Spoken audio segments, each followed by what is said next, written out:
Selamat pagi anak-anak. Kita bertemu lagi dalam pembelajaran Bahasa Indonesia. Pada pertemuan kita kali ini, kita akan membahas tentang teks cerita sejarah. Yaitu mengidentifikasi informasi yang mencakup orientasi, rangkaian kejadian yang saling berkaitan, komplikasi dan resolusi dalam cerita sejarah lisan ataupun tulis. Nah, tujuan pembelajaran pada pertemuan kali ini yaitu mengidentifikasi struktur teks cerita sejarah dan mengidentifikasi unsur kebahasaan teks cerita sejarah. Selanjutnya adalah pengertian teks cerita sejarah. Anak-anak pasti sudah pernah mendengar yang namanya teks cerita sejarah, ya. Karena kalian sebenarnya dari dulu sudah pernah belajar tentang sejarah, ya. Nah, cerita sejarah ini adalah teks cerita yang menjelaskan dan menceritakan tentang fakta dan kejadian masa lalu yang menjadi latar belakang terjadinya sesuatu yang mempunyai nilai sejarah. Nah, jadi cerita ini berdasarkan catatan-catatan peristiwa masa lalu, kemudian dikembangkan berdasarkan bukti-bukti yang ditemukan yang nantinya jadi teks kenyataan sejarah. Kemudian fungsi teks cerita sejarah.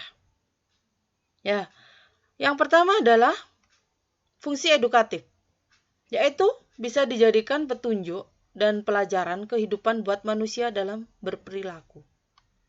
Kemudian fungsi rekreatif, yaitu bisa memberikan rasa gembira, senang kepada si pembaca. Yang ketiga, inspiratif, yaitu bisa memberikan inspirasi, imajinasi, dan kreativitas buat keberlangsungan hidup berbangsa dan bernegara lebih baik lagi. Kemudian, fungsi instruktif yaitu sebagai alat bantu dalam pembelajaran. Adapun ciri-ciri teks cerita sejarah yaitu disajikan, jadi teks ini disajikan secara kronologis atau urutan peristiwa, urutan kejadian. Jadi berurutan, ya, tidak boleh dari akhir ke awal atau dari akhir ke tengah, dari tengah ke akhir kemudian ke awal. Jadi memang benar-benar dari awal, tengah, akhir, ya. Kemudian yang kedua, bentuk teks tersebut yaitu teks cerita sejarah atau recount. Dan strukturnya orientasi, urutan peristiwa, dan reorientasi. Yang keempat, umumnya sering memakai konjungsi temporal. Yang terakhir adalah berisikan sebuah fakta yang terjadi. Jadi cerita sejarah itu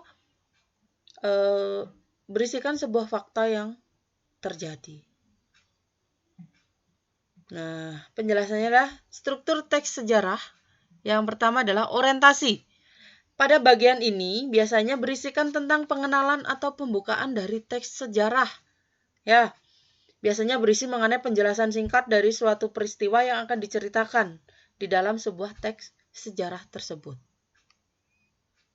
Yang kedua adalah insiden atau urutan kejadian, yaitu berisi mengenai rekaman peristiwa sejarah yang terjadi yang disampaikan menurut urutan kejadian atau waktu dari awal kejadian sampai akhir kejadian, ya. Jadi seperti yang Ibu jelaskan tadi, kejadian-kejadian ini harus dirangkai sesuai dengan kronologisnya. Tidak boleh aduk-aduk dari belakang ke depan, dari tengah ke belakang kemudian ke depan. Memang dari awal sampai ke akhir. Ya, bagian ini merupakan pokok dari teks. Ya, biasanya dituliskan secara rinci dan mendetail. Jadi para pembaca akan lebih memahami hal apa sebenarnya yang terjadi pada masa lalu. Kemudian bagian reorientasi, ya. Jadi ini bagian akhir, ya. Kemudian biasanya bagian ini berisikan mengenai komentar pribadi dari penulis itu sendiri mengenai kejadian yang ditulisnya. Nah, ada juga yang beberapa teks cerita sejarah yang nggak menambahkan ya bagian penutup ini. Nah, itu sebenarnya sah-sah saja karena bagian ini cuma sebagai opsi atau pilihan saja. Ya. Nah, jenis-jenis teks sejarah. Nah, kalau anak-anak ya. Nah, teks sejarah ini dibagi menjadi dua, yaitu sejarah fiksi. Itu apa? Kalau fiksi biasa novel, kemudian cerpen, legenda, roman, ya. Mereka kedua adalah non-fiksi. Biografi, autobiografi, cerita perjalanan, dan catatan sejarah. Kemudian, perbedaan sejarah fiksi dan non-fiksi. Ya. Nah, sejarah fiksi ini adalah jalan cerita disusun berdasarkan dunia nyata. Kemudian gambaran kehidupan batin seorang tokoh lebih dalam. Ya, pengembangan karakter tokoh nggak sepenuhnya terungkap. Jadi masih ada misteri-misterinya gitu. Ya. Kemudian yang keempat adalah menyajikan kehidupan sesuai pandangan pengarang. Nah, kalau non-fiksi, ya, non-fiksi itu adalah tersusun oleh fakta yang objektif, ya, bukan subjektif lagi. Kalau tadi dalam sejarah fiksi kan ada menyajikan kehidupan sesuai pandangan pengarang, berarti itu masih bersifat subjektif. Nah, tetapi kalau non-fiksi ini tersusun oleh fakta yang objektif. Ya, gambaran kehidupan tokoh ditulis lengkap berdasarkan fakta. Kemudian menyajikan kehidupan sesuai data dan fakta. Ya, itu harus itu. Ya.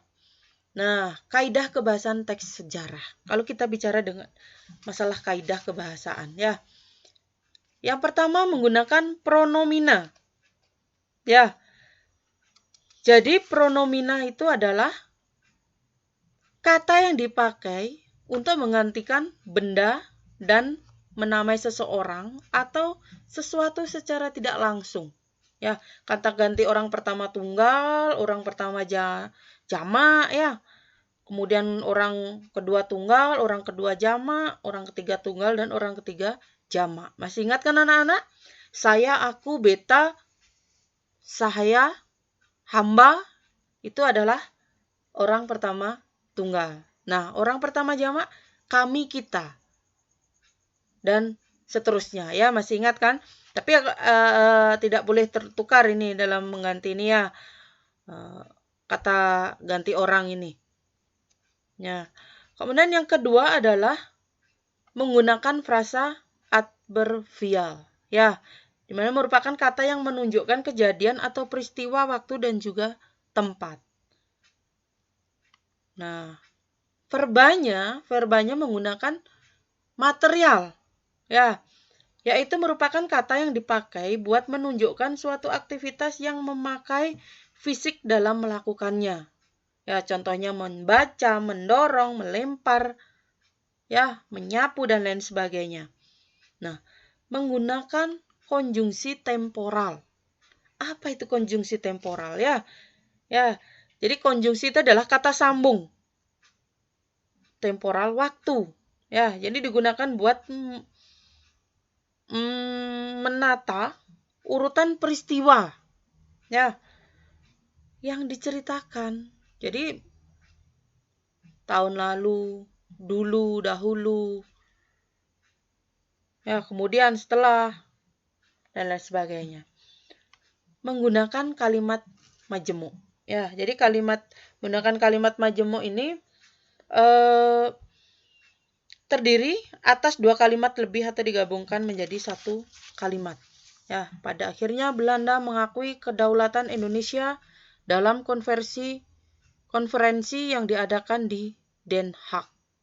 Nah, pada akhirnya keterangan. Mungkin kalian anak-anak masih ingat SPOK itu ya. Subjek, predikat, objek, keterangan. Ya, pada akhirnya yaitu adalah keterangan. Belanda, subjek. Mengakui predikat. Kedaulatan Indonesia, objek. dalam konversi keterangan yang diadakan di head, keterangan tempat, ya. Nah, mungkin anak-anak sudah sangat paham tentang konjungsi, ya. Banyak sekali ada konjungsi. Nah, terakhir adalah cara membuat cerita sejarah. Ya, jadi kalau kalian ingin membuat cerita sejarah, silahkan kalian mencari mau membuat cerita sejarah apa dulu, fiksi atau non-fiksi, ya. Jadi mencari ide gagasan dalam wacana yang berisi berbagai sejarah. Dengan begitu kita akan dapat membuat orientasi yang merupakan pengenalan dari kejadian, ya. Ya, dengan mencari jawaban dari 5W plus 1H. Mungkin masih ingat kan anak-anak kapan, di mana, ya. Mengapa, bagaimana, siapa, ya. Dan lain sebagainya, ya. Nah, apa yang terjadi, kapan, ya. Kemudian, menganalisa urutan peristiwa dengan mengidentifikasi masalah dan menulis kronologi kejadian atau peristiwa secara bertahap. Kemudian, mengulas kembali isi dari teks tersebut dan menulis ulang menggunakan bahasa sendiri sesuai analisa struktur paragraf yang sudah dilakukan sebelumnya, ya. Bagian ini optimal, artinya boleh saja tidak menyertakan tahapan ini, ya. Yang terakhir adalah menyempurnakan teks dengan memperlihatkan EYD ataupun kata bahasa supaya lebih mudah dipahami oleh pembaca, ya. Jadi anak-anak tidak boleh sembarangan nulis. Ini contohnya.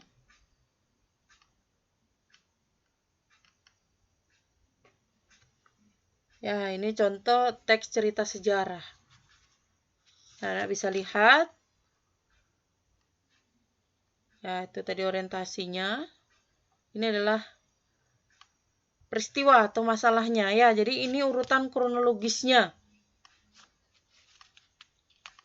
Intinya. Ya, ini cerita sejarah non-fiksi, ya. Nah, yang terakhir adalah reorientasinya.